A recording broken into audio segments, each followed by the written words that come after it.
On the morning of Sunday, July 26, 2015, 30-year-old Xiang Liujuan stepped onto an escalator inside a shopping mall in Jingzhou, China, with her 2-year-old son in her arms.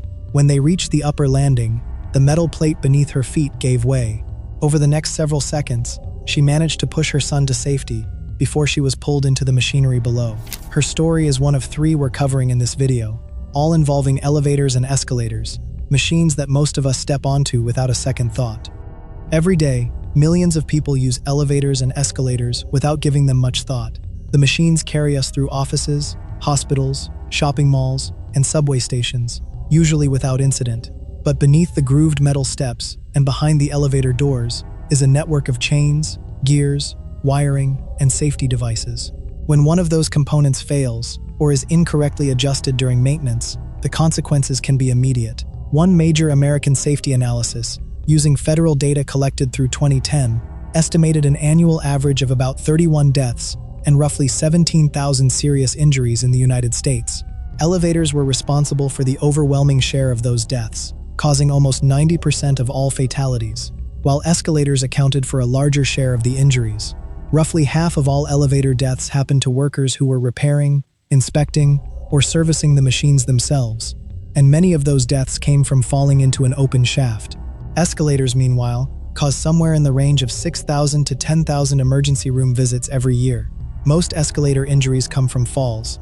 A smaller number involve entrapment, particularly when shoes, clothing, hands, or feet become caught near the steps or landing plates.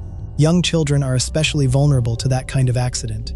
To understand how something so ordinary becomes so dangerous, it helps to understand what's actually happening beneath your feet.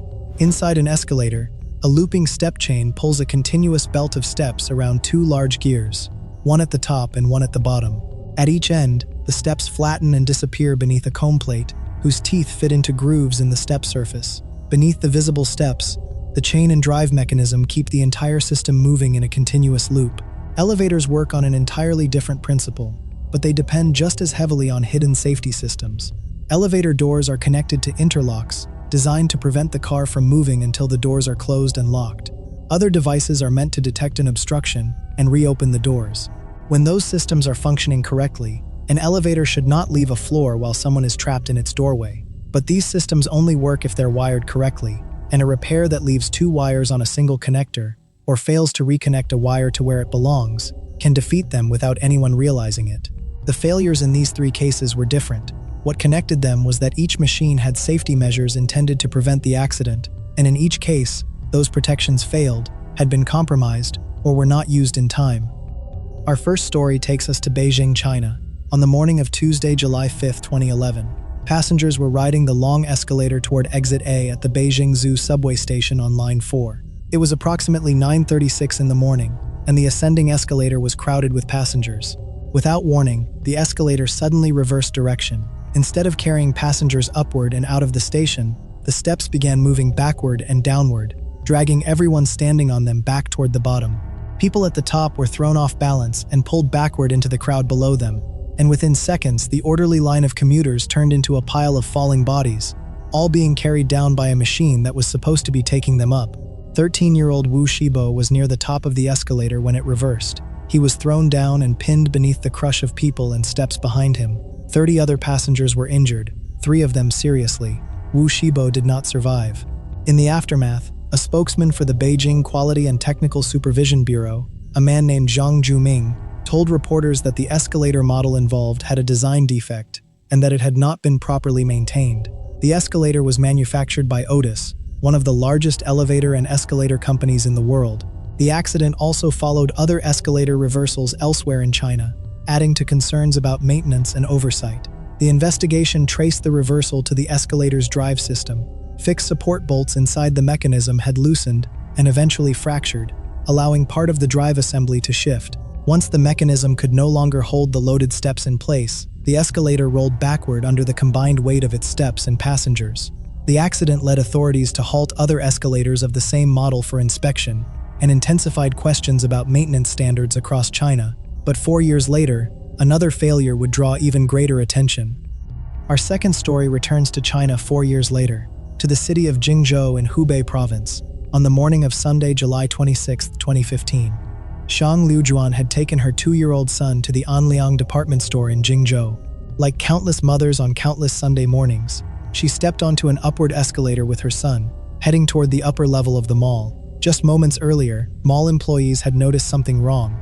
A metal cover plate at the top landing of the escalator, part of an access panel installed over the machinery pit, was sitting loose and protruding slightly out of place. According to a local work safety official named Chen Guanxin, staff discovered the problem roughly 5 minutes before Xiang Liujuan and her son ever stepped onto the escalator. Nobody stopped the machine. Nobody pressed either of the 2 emergency stop buttons positioned at the top and bottom landings. As Xiang and her son reached the top of the escalator, the loose cover plate gave way. As she stepped onto the landing plate, it collapsed beneath her, opening the machinery compartment below. What happened next was captured on the mall's surveillance cameras. As she fell, Xiang kept her upper body above the opening long enough to lift her son toward the 2 employees waiting nearby. They pulled him clear, but when they tried to hold on to Xiang, they could not stop her from being drawn below the landing. According to a report from the Wuhan Evening News, the ordeal shown on camera lasted roughly 9 seconds. Firefighters arrived and worked for more than 4 hours to cut through the escalator and reach her. When they finally recovered her body from inside the machine, she was already gone. The investigation identified several separate failures. According to reporting by the South China Morning Post, officials determined that the cover plates themselves had been poorly designed in a way that let them work loose and tilt over time, and that the plates installed at this particular escalator did not match the original specifications, leaving them loosely fitted from the start. The manufacturer, a company called Suzhou Shenlong Elevator Company, was accused of poor quality control. Investigators also found that the mall failed to take proper emergency action once its own staff had identified the danger minutes earlier. Ma Peizhong, director of the China National Elevator Inspection and Testing Center, told state broadcaster CCTV that mall employees had likely never received proper training on how to respond to an escalator malfunction, which may explain why neither emergency stop button was ever used. Shenlong executives later appeared before the media, bowed, and expressed their condolences.